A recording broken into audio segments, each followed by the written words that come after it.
Might as well get that whole Boris Johnson party thing out of the way first.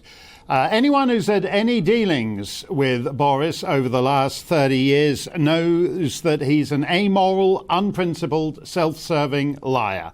And pretty much everyone who voted for him as Tory leader or in the general election knows that he's an amoral, unprincipled, self-serving liar. But he was supposed to be an amoral, unprincipled, self-serving liar who was going to do big things. He was the Churchill de nos jours. So my problem with him isn't that he's an amoral, unprincipled, self-serving liar who locks you down but then boogies it up at his drinks party. What was it that Paymaster General fellow was saying? He's going nowhere.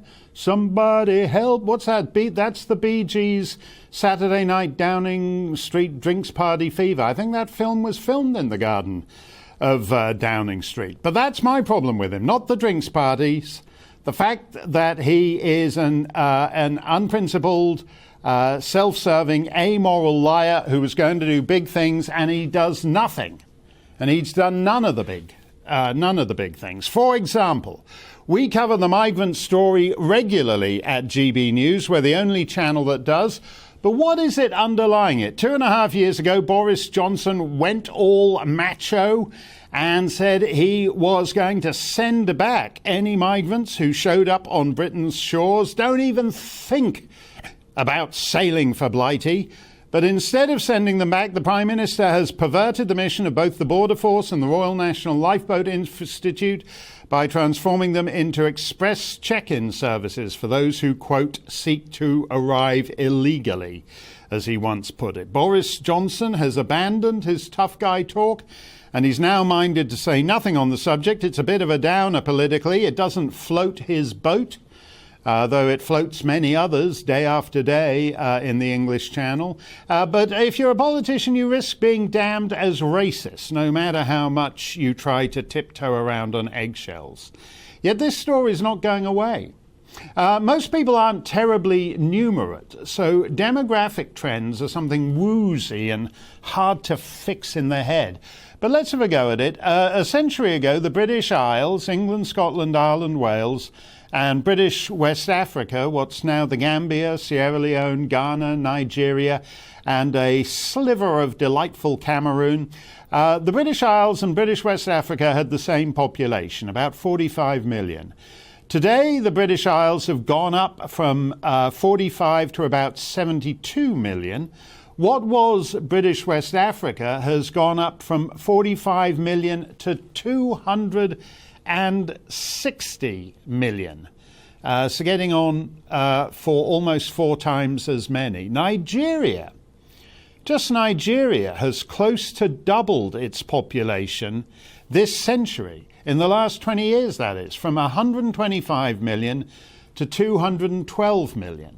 Now, Africa is a very big continent, and the entire continent creates 3 million jobs per annum, which doesn't cover the population increase just in Nigeria alone.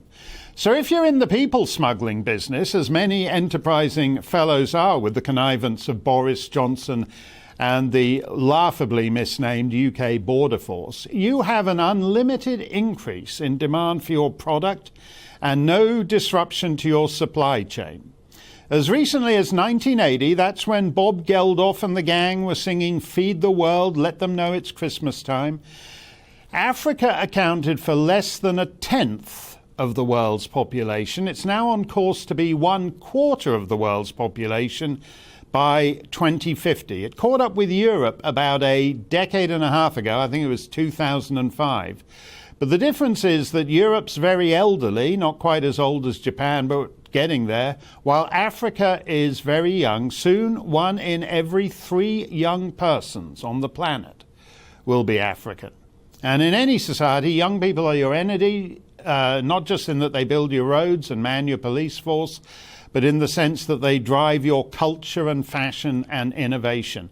And they revitalize what we think of as old institutions. On any Sunday morning, there are more Anglicans at church in Nigeria than in the Church of England, the Anglican Church of Canada, and the Episcopal Church of the United States combined. We can debate what this means, but it surely means something.